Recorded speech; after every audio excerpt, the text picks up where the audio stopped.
Streams come and streams go, but in the rush, have we heard the whisper of his call? Whenever you do it to one of these, the least of my brothers, you do it to me.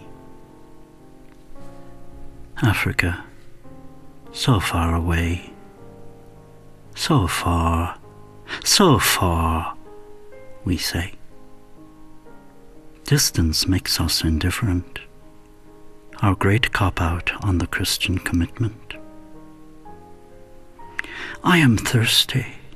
Whenever you give a drink to one of these, the least of my sisters, you give it to me. Africa, so far away, so far away. Distance makes us indifference, our great cop-out in Christian commitment. We spend $20 billion a year on dog food and cat food. Africa is not so far away. Her starving hordes haunt the shelves of our immoral ways. The money we spend on a CD could feed a starving African family for a whole week.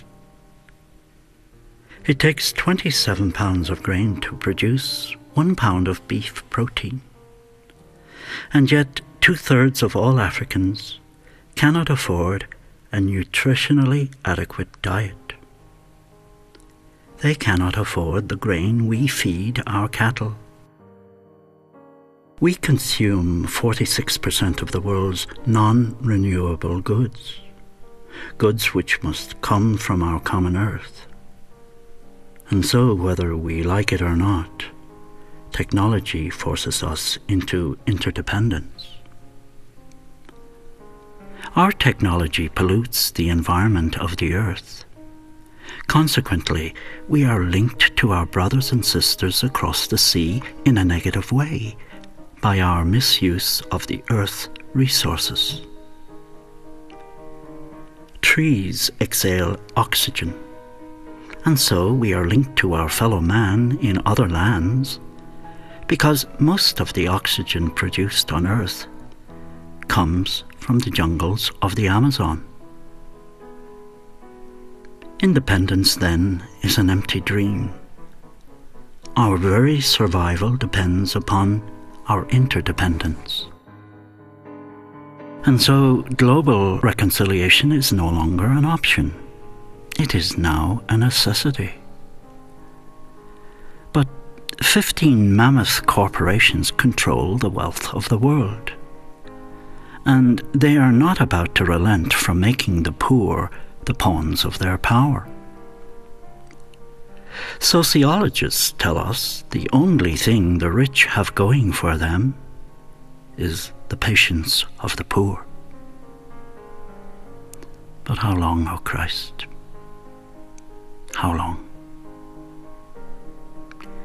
No man should say, "Oh, what the hell's the use? No matter what I do, it makes no difference in the conflict of nations." The greatest war of all is won or lost on the battlefield of a person's own soul. And so distance should not determine indifference, for there are many Africas to be battled for within oneself, or on the doorstep of one's own backyard. One man can make a difference, just as one man did make a difference by stripping himself and dying naked upon the wood of a tree. Mightier and more moneyed men than he have all gone their way unremembered, but the beaten bones of his broken body and the wasted madness of his love still stand clear to haunt and challenge us.